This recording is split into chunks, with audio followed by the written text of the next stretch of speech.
ಎಲ್ರಿಗೂ ನಮಸ್ಕಾರ. ನಾನ್ ನಿಮ್ಮ ಪ್ರತೀಕ್ಷಾ ಅಲಿಯಾಸ್ ರಶ್ಮಿ ಅಲಿಯಾಸ್ ಗುಂಡಮ್ಮ. ಎಲ್ರಿಗೂ ನಮಸ್ಕಾರ. ನಾನು ನಿಮ್ ಜಿಮ್ಸಿನ.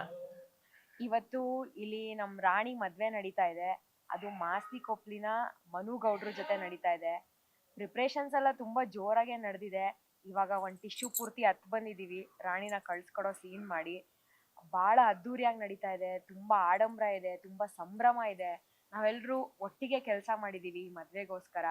ಅದು ಅಲ್ಲದೆ ಎಷ್ಟೊಂದ್ ಜನಕ್ಕೆ ಎಷ್ಟು ಖುಷಿ ಇದೆಯೋ, ಈ ಖುಷಿ ಮಧ್ಯದಲ್ಲಿ ಎಷ್ಟೊಂದ್ ಜನಕ್ಕೆ ಬುದ್ಧಿನೂ ಕಲ್ಸಿದೀವಿ. ಅದ್ ಯಾರ್ಯಾರಿಗೆ ಬುದ್ಧಿ ಕಲ್ಸಿದೀವಿ ಅಂತ ನೀವೇ ನೋಡ್ತೀರಾ. ಸಾರಿ, ಆಕ್ಚುಲಿ ಜೋಶಲ್ಲಿ ಇಲ್ಲ, ಯಾಕಂದ್ರೆ 3 ದಿನದಿಂದ ಕರೆಕ್ಟಾಗಿ ನಿದ್ದೆ ಮಾಡಿಲ್ಲ.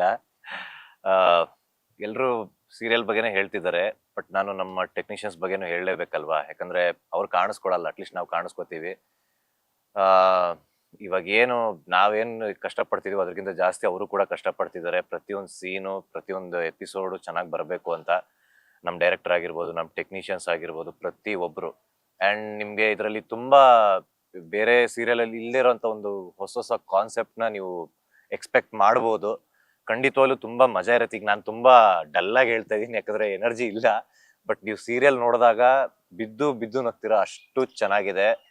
ಅಂಡ್ ನಮ್ಮ ಸೋಮೇಗೌಡನಂತೂ ನೀವು ಆ ಈ ತರ ರೂಪದಲ್ಲೂ ನೋಡಬಹುದಾ, ಅವ್ನ ಈ ತರ ಕ್ಯಾರೆಕ್ಟರ್ ಅಲ್ಲೂ ನೋಡಬಹುದಾ ಅನ್ನೋ ರೇಂಜ್ ಅವ್ನು ಆಕ್ಟ್ ಮಾಡಿದಾನೆ. ಅದಂತೂ ಡ್ಯಾಮ್ ಶೋರ್, ಬರ್ದಿಟ್ಕೊಳ್ಳಿ, ಅವನು ಸಖತ್ ಹೈಲೈಟ್ ಆಗ್ತಾನೆ.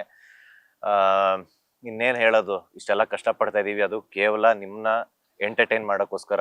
ಸೊ ದಯವಿಟ್ಟು ಇದ್ಯಾವ ಎಪಿಸೋಡ್ ಮಿಸ್ ಮಾಡಬೇಡಿ, ಕಡೆ ತನಕ ನೋಡಿ. ಮದುವೆ ಎಪಿಸೋಡ್ ಅಂತೂ ನಿಮ್ಗೆ ಒಂದು ಫುಲ್ ಫ್ಲೆಡ್ಜ್ ಫ್ಯಾಮಿಲಿ ಪ್ಯಾಕೇಜ್ ತರ ಅಂತ ಅನ್ಸುತ್ತೆ. ಅದಂತೂ 100% ಶೋರ್. ಖಂಡಿತ. ಅಂಡ್ ಮದ್ವೆಗಳು ಈ ಸೀರಿಯಲ್ ಶುರುವಾದಾಗಿಂದ ಬ್ಯಾಕ್ ಟು ಬ್ಯಾಕ್ ಮದ್ವೆಗಳು ಒಂದಾದ್ಮೇಲೆ ಒಂದು ಆ ಸಂಭ್ರಮ ಇದ್ದೇ ಇರತ್ತೆ. ಸೊ ನೀವು ಹೆಂಗ್ ಪ್ರಿಪೇರ್ ಆಗಿರ್ತೀರಾ ಅಂತ, ಒಂದು ಕಾಸ್ಟ್ಯೂಮ್ ಇಂದ ಹಿಡಿದು ಈಗ 3 ದಿನದಿಂದ ಶೂಟ್ ಮಾಡ್ತಾ ಇದ್ದೀರಾ.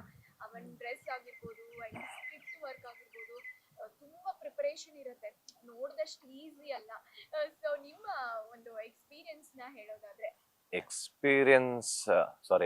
ಎಕ್ಸ್ಪೀರಿಯನ್ಸ್ ಹೇಳೋದಾದ್ರೆ, ನಮ್ಮ ಪ್ರೊಡಕ್ಷನ್ ಟೀಮ್ ಇಂದ ಹಿಡಿದು ನಮ್ಮ ಡೈರೆಕ್ಷನ್ ಟೀಮ್ ಇಂದ ಹಿಡಿದು ಪ್ರತಿ ಒಂದು ಗ್ರೂಪ್ ಅಲ್ಲಿ ಕಾಸ್ಟ್ಯೂಮ್ಸ್ ಹೋಗ್ಬೇಕು, ಸೇಮ್ ಕಲರ್ ಹಾಕಂಗಿಲ್ಲ. ಅದನ್ನೇ ಹೇಳದ್ನಲ್ಲ, ಅದು ಪ್ರತಿ ಒಂದು ಮದ್ವೆಲಿ ಅದು ನಡೆಯುತ್ತೆ.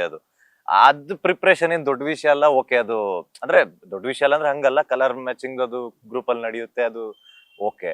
ಬಟ್ ಆದ್ರೆ ಆ 4 days ನಾವು ಆಕ್ಟ್ ಮಾಡ್ಬೇಕಲ್ಲ, continuous 48 hours, 50 hours, sometimes above 50 hours ಎಲ್ಲ ಶೂಟ್ ಮಾಡಿದೀವಿ. ಸಮ್ಟೈಮ್ಸ್ ಈಗ ಆಲ್ರೆಡಿ ಆಗಿದೆ, ಎಲ್ಲೋ ಮಧ್ಯದಲ್ಲಿ 3 ಅವರ್ ಕೂತ್ಕೊಂಡಿರ್ತೀವಿ. ಅದಕ್ಕೆ ಪ್ರಿಪೇರ್ ಆಗಿ ಬರ್ಬೇಕು ಫಸ್ಟ್ ಆಫ್ ಆಲ್. ಅದ್ರಲ್ಲೂ ಎಲ್ಲದಕ್ಕಿಂತ ಹೆಚ್ಚಾಗಿ ಪ್ರಿಪೇರ್ ಆಗಿ ಬರ್ಬೇಕಾದ್ರೆ ನಾನ್ ಯಾವ್ದಕ್ಕೆ ಡ್ಯಾನ್ಸ್ಗೆ ಡ್ಯಾನ್ಸೇ ಬರ್ದಿರೋನ್ ಕೈಲಿ ಡ್ಯಾನ್ಸ್ ಮಾಡಿಸ್ತಾರೆ. ಅದಕ್ಕಂತೂ ಫುಲ್ ರೆಡಿಯಾಗಿ ಬಂದಿದೀನಿ, ನೋಡ್ರು ಅಂತೆ ನೀವೇ. ಇವತ್ತು ನೀವು ನೋಡ್ತಾ ಇರೋಂಗೆ ನಾವು ಮನೆಗೆ ಹೋಗೋತ್ತಿಗೆ ಒಂದು ರಾತ್ರಿ 2-2:30 ಆಗಿತ್ತು. ಇವತ್ ಮತ್ತೆ ನೆನ್ನೆ ನೆನ್ನೆ ಹಾ, ಮಧ್ಯರಾತ್ರಿ ಅಂದ್ರೆ 2:30. ಬೆಳಗ್ಗೆ ಮತ್ತೆ 7 ಗಂಟೆ 7:30ಗೆ ಇಲ್ಲಿ ಸೆಟ್ ಅಲ್ಲಿ ಇದ್ವಿ. ಸೊ ಮದ್ವೆ ಅಂತಂದ್ರೆ ನಮ್ಗೆ ಎಲ್ಲಾರು ಸೇರ್ತಾರೆ, ಇಡೀ ಅಣ್ಣಯ್ಯ ಆರ್ಟಿಸ್ಟ್ ಎಲ್ಲಾರು ಸೇರ್ತಾರೆ. ಆ ಸಂಭ್ರಮ ಒಳಗಾಗಿರತ್ತೆ. ಅದ್ರ ಜೊತೆಗೆ ನಿದ್ದೆನೂ ಗೆಡ್ಬೇಕಾಗತ್ತೆ. ಅದು ನಾವು ಖಂಡಿತ ನಮ್ ಮದ್ವೆ ಎಪಿಸೋಡ್ಸ್, ಸ್ಪೆಷಲ್ ಎಪಿಸೋಡ್ಸ್ ಅಂದ್ರೆ ನಿದ್ದೆ ಇರಲ್ಲ ಅಂತ. ಬಟ್ ನಿದ್ದೆ ಇಲ್ದೆ ಹೋದ್ರು ನಮಗ್ ಮಾತ್ರ ಅಲ್ಲ, ಟೆಕ್ನಿಷಿಯನ್ಸ್ ನಾವು ಆದ್ರೆ ನಮ್ಗೆ ಅಟ್ಲೀಸ್ಟ್ ಬ್ರೇಕಾರು ಸಿಗತ್ತೆ. ಒಂದೊಂದು ಸೀನ್ ಮಧ್ಯದಲ್ಲಿ ಟೆಕ್ನಿಷಿಯನ್ಸ್ ಇಂದ ಹಿಡಿದು ಎಲ್ಲ ನಾವು ಹಿಂದೆ ಕ್ಯಾಮ್ರಾ ಹಿಂದೆ ಕೆಲಸ ಮಾಡೋರ್ಗಂತೂ ಒಂಚೂರು ರೆಸ್ಟ್ ಇರಲ್ಲ. ಅಂದ್ರೂ ಎಲ್ಲಾರು 101% ಎನರ್ಜಿಲಿ ಕೆಲಸ ಮಾಡಿ ನಿಮ್ಮನ್ನ ಎಂಟರ್ಟೈನ್ ಮಾಡಕ್ಕೆ ಟ್ರೈ ಮಾಡ್ತಾ ಇದೀವಿ. ಹಿಂಗೆ ಸಪೋರ್ಟ್ ಮಾಡ್ತಾ ಇರಿ. ಈ ಸ್ಪೆಷಲ್ ಎಪಿಸೋಡ್ ನಿಮ್ಗೆ ಎಷ್ಟು ಇಷ್ಟ ಆಯ್ತು ಅನ್ನೋದನ್ನ ನಮಗೂ ತಿಳಿಸಿ, ನಮಗೂ ಖುಷಿ ಆಗತ್ತೆ ಅದರಿಂದ. ನೀವ್ ಅವಾಗ್ಲೇ ಹೇಗ್ ಪ್ರಿಪೇರ್ ಆಗ್ತೀರಾ ಅಂತ ಕೇಳಿದ್ರಲ್ಲ, ಪ್ರಿಪೇರ್ ಆಗೋದಕ್ಕಿಂತ ಆಲ್ ಆರ್ಟಿಸ್ಟ್ ಏನ್ ಇದ್ದಾಗ, ಈ ತರ ಮದ್ವೆ ಸಂಭ್ರಮ ಎಲ್ಲ ಬಂದಾಗ ಎಲ್ರು ಒಟ್ಟಿಗೆ ಸೇರ್ತೀವಲ್ಲ, ಅದು ಸುಸ್ತಾದ್ರು, ಏನೇ ಬೇಜಾರಾದ್ರು, ಏನೇ ಪೇನ್ ಇದ್ರು ಕೂಡ ಆರಾಮಾಗಿ ಅಟ್ಲೀಸ್ಟ್ ಎಲ್ಲಾರು ಇರ್ತಾರಲ್ಲ ಅನ್ನೋ ಆ ಖುಷಿ ಇರುತ್ತೆ ನಮ್ಗೆ. ಅದಂತೂ ಆ ಆ ಫೀಲ್ ನ ಎಕ್ಸ್ಪ್ರೆಸ್ ಮಾಡಕ್ಕಾಗಲ್ಲ. ಆಕ್ಚುಲಿ ಎಲ್ಲಾರು ಒಟ್ಟಿಗೆ ಇರ್ತೀವಿ, ಒಟ್ಟಿಗೆ ಸೇರ್ತೀವಿ. ಯಾಕಂದ್ರೆ ನಾವು ನಮ್ಮ ಮನೆ ಸೀನ್ ಬಂದಾಗ ನಾವ್ ಇರ್ತೀವಿ, ಅವ್ರ ಮನೆ ಸೀನ್ ಬಂದಾಗ ಅವ್ರು ಇರ್ತಾರೆ. ಬಟ್ ಎಲ್ಲಾರು ಒಂದ್ ಕಡೆ ಸೇರಿದಾಗ ಒಂದು ತುಂಬು ಕುಟುಂಬ ಅಂತಾರಲ್ಲ, ಅದನ್ನ ಇಲ್ಲಿ ನೋಡ್ಬೋದು. ಬಟ್ ನೀವು ಎಪಿಸೋಡ್ ಅಲ್ಲಿ ನೋಡ್ತೀರಾ, ಈಗ ನೋಡ್ಲಿಲ್ಲ ಅಂದ್ರೆ ನೋಡ್ರಂತೆ. ನೀವಿಬ್ರು ಅಂದ್ರೆ ಎಷ್ಟ್ ಮಜಾ ಮಾಡಿದ್ರಿ ಅಂತ. ಇದು ಒಂದ್ ಸುಸ್ತು ಅದೆಲ್ಲ ಓಕೆ, ಬಟ್ ನಿಮ್ಮಿಬ್ಬರ ಸೀನ್ಸ್ ನ ನಾವು ಮಿಸ್ ಮಾಡ್ಕೊಳ್ತಾ ಇರ್ತೀವಿ. ಅಂದ್ರೆ ಆ ಕಾಂಬಿನೇಷನ್ ಬರ್ಲೇಬೇಕು ನಮ್ಗೆ. ಅದ್ ಬಂದ್ರೇನೆ ಫುಲ್ಫಿಲ್ ಅದು ಆಗೋದು. ಅಣ್ಣಯ್ಯ ಅಂತ ಬಂದಾಗ ರಶ್ಮಿ ಗುಂಡಮ್ಮ ಮತ್ತೆ ಜಿಮ್ ಸೀನಾ ಇಲ್ಲ ಅಂತಂದ್ರೆ ಅವತ್ತಿನ ದಿನಾನೇ ಕಂಪ್ಲೀಟ್ ಆಗಲ್ಲ. Very grateful. Thank you thank you. ತುಂಬಾ ಖುಷಿ ಆಗುತ್ತೆ ಈ ತರ ಎಲ್ಲ ಕೇಳೋದಕ್ಕೆ. ಬಟ್ ಆದ್ರೆ ಈ ಮದ್ವೆ ಎಪಿಸೋಡ್ ಅಲ್ಲಿ ಸ್ವಲ್ಪ ನಾವು ಕಾಣಿಸ್ಕೊಳಲ್ಲ.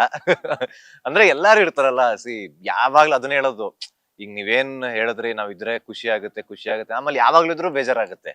ಅಯ್ಯ ಇವ್ರು ಏನ್ ಯಾವಾಗ್ಲೂ ಬರ್ತಾರಲ್ಲಪ್ಪ ಅಂತ ಅನ್ನಿಸ್ಬೋದು ಯಾರಿಗೊಬ್ರಿಗೆ. ಸೊ ಒಂದ್ ವೇಳೆ ಆತರ ಏನಾದ್ರು ದಯವಿಟ್ಟು ಬೇಜಾರ್ ಮಾಡ್ಕೊಬಿಡಿ. ನಮ್ಮನೆ ಕಂಟೆಂಟ್ ಅಂತಾನೆ ಬರುತ್ತೆ. ಮತ್ತೆ ಇದೊಂದ್ ಮದ್ವೆ ಬಂಚ್ ಮುಗಿಲಿ, ಖಂಡಿತವಾಗ್ಲೂ ನಿಮ್ನ ಎಂಟರ್ಟೈನ್ ಮಾಡೋಕೆ ನಾವ್ ಯಾವಾಗ್ಲೂ ರೆಡಿ ಆಗಿರ್ತೀವಿ.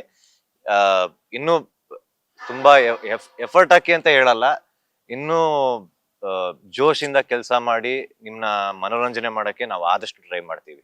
Yes, ಇವತ್ತು ನಡೆದಂತ ಸೀನ್ದು ಒಂದಿನಾದ್ರೂ ಒಂದು ಡೈಲಾಗ್ ಬೇಕಲ್ಲ ನಮ್ಗೆ, ಯಾವ್ದಾದ್ರು ನೀವಿಬ್ರು ಜೊತೆಗ್ ಮಾಡಿದ್ದು ಏನಾದ್ರು ಆ ಥರದ್ದು. ಅದೇ ಹೇಳ್ದಂಗೆ ನಾವಿಬ್ರು ಜಗಳ ಆಡೋದು ಕಿತ್ತಾಡೋದು ಅಷ್ಟೆಲ್ಲ ಇಲ್ಲ. ಆದ್ರೆ ಸ್ಪೆಷಲ್ ಆಗಿ ನಮ್ದೊಂದು ಗ್ಯಾಂಗ್ ತಯಾರಿ ಮಾಡ್ಕೊಂಡು ಸುಮಾರು ಕಿತಾಪತಿ ಮಾಡಿದೀವಿ. ಇನ್ನೇನು ಡ್ಯಾನ್ಸು ಮಾಡಿದೀವಿ, ಅದು ನಿಮ್ಗೆ ಕಾಣಿಸುತ್ತೆ. ಅದ್ ಯಾವ ತರ ಮಾಡಿದೀವಿ ಅನ್ನೋದನ್ನ ನೀವೇ ನೋಡಿ ಹೇಳ್ಬೇಕು. ಸೊ ನಮ್ದೆಲ್ಲ ಸ್ವಲ್ಪ ಸ್ಪೆಷಲ್. ಯೂಶಲಿ ನಮ್ ಮನೇಲಿ ನಡೀದೇ ಇರೋ ಅಂತ ಕೆಲ್ಸಗಳು ಸುಮಾರು ಮಾಡಿದೀವಿ. ಒಳ್ಳೆ ನಮ್ದು ವಾನರ ಸೈನ್ಯ ರೆಡಿ ಆಗಿದೆ. ಡೈಲಾಗ್ ಕಮ್ಮಿ ಈ Dialogue, ಇದ್ರಲ್ಲಿ, ಹಾ. ಡೈಲಾಗ್ ಇರ್ಲಿಲ್ಲ. ಅಂದ್ರೆ ನಮ್ಮಿಬ್ರು ಕಾಂಬಿನೇಷನ್ ಅಷ್ಟು ಇರ್ಲಿಲ್ಲ, ಅದಕ್ಕೆ ಫಸ್ಟ್ ಟೈಮ್ ಮೆನ್ಷನ್ ಮಾಡಿ ಹೇಳಿದ್ ನಿಮ್ಗೆ. ಇದ್ರಲ್ಲಿ ಒಂದು ಕ್ವೆಶನ್ ಕೇಳಲೇಬೇಕು, ಕಿರಾತಕ ಸ್ಟೈಲ್ ಅಲ್ಲಿ ಎಲ್ಲ ಕಡೆ ಓ ಓಕೆ. ಆ scene ಇವಾಗ ಆನ್ ಏರ್ ನಡೀತಾ ಇದೆ. So ಅದು ಹಿಂಗಿತ್ತು, ಏನದು ಗೊತ್ತಾಗತ್ತಾ ಇಲ್ಲ ಏನಾದ್ರು ಗುಂಡಮ್ಮನ್ಗೆ ಎಲ್ಲಾನು ಪಿಂಕಿ ಜೊತೆ ಆಕ್ಟ್ ಮಾಡ್ಬೇಕಾದ್ರೆ ಸೀನ್ ನಾನು ಕೇಳ್ತಾ ಇದ್ದೆ, ನೀ ಎಲ್ಲಿ ನಮ್ಗೆ ಆಗ್ಲೇ ಇಂಟರ್ವ್ಯೂ ಮಾಡಿದೆ, ಅತ್ಲಾಗೆ ಆ ಹುಡುಗಿ ಇತ್ಲಾಗೆ ಈ ಹುಡುಗಿ ಮಿಡ್ಲಲ್ಲಿ ಅಮ್ಮ ಬೇರೆ ಎಲ್ಲರೂ ಹಾಕೊಂಡು ದುಮ್ತಾ ಇದಾರೆ, ರುಬ್ತಾ ಇದಾರೆ. ಆನೇರ್ ನೋಡಕ್ ಸಿಕ್ಕಾಪಟ್ಟೆ ಮಜಾ ಇದೆ. ಸೊ ಆ ಸೀನ್ ಬಗ್ಗೆ ಹೇಳೋದಾದ್ರೆ ಇಲ್ಲ ಆಕ್ಚುಲಿ ಆ ಸೀನ್ ಅವರು ಪಿಂಕಿ ತುಂಬಾ ಚೆನ್ನಾಗಿ ಆಕ್ಟ್ ಮಾಡಿದಾರೆ ಆಕ್ಚುಲಿ. ಬಿಕಾಸ್ ನಂದೇನ್ ಅದ್ರಲ್ಲಿ ಅಷ್ಟು ಏನ್ ಪರ್ಫಾರ್ಮೆನ್ಸ್ ಮಾಡುವಂತದ್ದು ಏನಿರ್ಲಿಲ್ಲ, ಅದಷ್ಟು ಗ್ರೇಟ್ ಅವ್ರಿಗೆ ಹೋಗ್ಬೇಕಾದ್ರೆ ತುಂಬಾ ಚೆನ್ನಾಗಿ ಮಾಡಿದಾರೆ. ಅಂದ್ರೆ ಮುಂಚೆನೂ ಚೆನ್ನಾಗಿ ಮಾಡ್ತಿದ್ರು, ಬಟ್ ನಂಗೆ ಇದು ತುಂಬಾ ಬೆಟರ್ ಅನ್ನಿಸ್ತು ಅವ್ರ ಪರ್ಫಾರ್ಮೆನ್ಸ್ ಅಲ್ಲಿ. ಎಷ್ಟೇ ಯಾರು ಅದ್ರ ಹಿಂದೆ ಇದ್ದಿದ್ದು ನಮ್ಮ ರಾಜೇಶ್ ಮಾವುಳಿ ಸರ್. ಬಟ್ ಅವತ್ತು ಆ ಸೀನ್ ಡೈರೆಕ್ಟ್ ಮಾಡಿದ್ದು ಕೂಡ ನಮ್ಮ ಅಸೋಸಿಯೇಟ್ ನಂದನ್ ಅಂತ, ತುಂಬಾ ಚೆನ್ನಾಗಿ ಮಾಡಿದ್ರು ಕೂಡ. ಬಟ್ ಆ ಸೀನ್ ಮಾಡ್ಬೇಕಾದ್ರೆ ಆ ಪಿಂಕಿ ಜೊತೆ ಸೀನ್ ಮಾಡ್ಬೇಕಾದ್ರೆ ಅಷ್ಟು ಏನ್ ಮಜಾ ಬರಲಿಲ್ಲ. ಅಂದ್ರೆ ಮಜಾ ಅಂದ್ರೆ ಹಂಗಲ್ಲ, ಬಿಕಾಸ್ ನಂದು ಡೈಲಾಗ್ ಇರಲಿಲ್ಲ, ಬಿಕಾಸ್ ನಾನು ಬರೀ ಎಕ್ಸ್ಪ್ರೆಷನ್ ಅಲ್ಲೇ ಕ್ಯಾರಿ ಮಾಡ್ಬೇಕಾಯ್ತು. ಬಟ್ ಅದಾದ್ಮೇಲೆ ನಾನು ರೋಡಲ್ಲಿ ಬಂದು ಒಂದಷ್ಟು ಸೀನ್ಸ್ ಅಲ್ಲಿ ಎಲ್ಲ ಹುಡುಕ್ತಾ ಇರ್ತೀನಿ. ಅದರಲ್ಲಿ ಒಂದಷ್ಟು ಇಂಪ್ರೂವೈಸ್ ಮಾಡಿ ಕೆರೆಯಲ್ಲಿ ಏನಾರು ಬರ್ದಿದ್ದಾಳೆ ಇವಳು ಕಿರಾತಕಿ ಅಂತೆಲ್ಲ ಹೇಳ್ತೀನಲ್ಲ. ಸೊ ಅದೆಲ್ಲ ಸ್ವಲ್ಪ ಮಜಾ ಕೊಡುತ್ತೆ. ಶಿವಣ್ಣ ಬಂದಾಗ ಆ ಸೀನ್ ಎಲ್ಲ ತುಂಬಾ ಆಕ್ಚುಲಿ ಮಜಾ ಮಾಡ್ಕೊಂಡು ಮಾಡಿದೀವಿ. ಆಮೇಲೆ ಆ ಟ್ಯಾಂಕ್ ಹತ್ರ ಇವರೆಲ್ಲರೂ ನೋಡ್ತಾ ಇರ್ತಾರೆ, ಏನಿದು ಮೀನಿಂಗ್ ಏನು ಅಂತ ಹುಡುಕ್ತಿರ್ತಾರೆ. ನಾನು ಅದನ್ನ ಎಕ್ಸ್ಪ್ಲೇನ್ ಮಾಡೋ ರೀತಿ ಇತ್ತಲ್ಲ, ಅದ್ ಆಕ್ಚುಲಿ ಈಗ ನನ್ಗೆ ಆಲ್ರೆಡಿ ಮಾಡಿರೋದ್ರಿಂದ ನಂಗೆ ಏನು ಅನಿಸ್ತಿಲ್ಲ. ಬಟ್ ಆ ಟೈಮಲ್ಲಿ ನನಗೆ ಮಾಡ್ಬೇಕಾದ್ರೆ ನಂಗೆ ಎಷ್ಟು ಮಜಾ ಮಾಡ್ತಿದ್ದೆ ಅಂದ್ರೆ, ನಾನು ಕೆಲವೊಂದೆಲ್ಲ ನಾನೇ ಎಕ್ಸ್ಟ್ರಾ ಎಲ್ಲ ಹಾಕೊಂಡೆಲ್ಲ ಹೇಳಿರೋದುಂಟು. ಸೊ ಚೆನ್ನಾಗಿತ್ತು ಆಕ್ಚುಲಿ ತುಂಬಾ. ನಿಮಗ್ ಖುಷಿ ಆಗಿದ್ರೆ ಖಂಡಿತವಾಗ್ಲೂ ಇನ್ನ ಅದೇ ಖುಷಿ. ಆಕ್ಚುಲಿ ನೀವು ಖುಷಿ ಪಟ್ರೇನೆ ಏನಂತಾರೆ, ನಾನ್ ಮಾಡಿರೋದಕ್ಕಾಗ್ಲಿ ಅಥವಾ ಅವ್ರು ಮಾಡಿರೋದಕ್ಕಾಗ್ಲಿ ಅಥವಾ ನಮ್ಗೆ ಯಾರೇ ಆರ್ಟಿಸ್ಟ್ ಗಳಾಗಿರ್ಲಿ ಬೇರೆಯವರು, ಸೊ ನೀವು ಮೆಚ್ಕೊಂಡ್ರೇನೆ ನಮಗ್ ಖುಷಿ ಆಗೋದು. ಯಾಕಂದ್ರೆ ಬಿಕಾಸ್ ನಾವ್ ಎಂಟರ್ಟೈನ್ಮೆಂಟ್ ಮಾಡೋದೇ ಯಾವಾಗ್ಲೂ ನಿಮ್ಗೋಸ್ಕರ.